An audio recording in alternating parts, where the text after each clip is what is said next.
Gəlirdim maşına oturmağa. Gözümü qabağında elə açdı bura. Maşınımın üstünə düşübdü. Generator olmasaydı getmişdi maşın.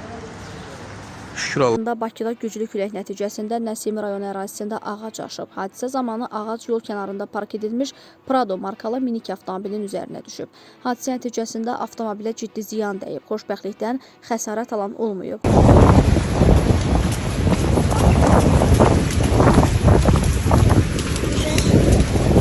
Bakı şəhəri Xətai rayonu Babək prospekti 10 ünvanında yerləşən köhnə yaşayış binasının fasadı çöküb.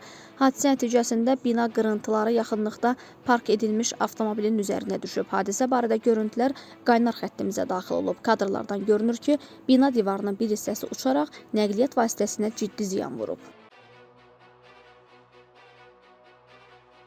Aprelin 16-sında səhər saatlarında BHM MMC-nin müvəqqəti istismarında olan 164 nömrəli marşrut avtobusu güclü külək səbəbindən Bakı-Ələt yolunda yoldan çıxaraq çökəkliyə düşüb. Hadisə nəticəsində xəsarət alan olmayıb. Qeyd edək ki, son günlər paytaxtda küləkli hava şəraiti hökm sürür.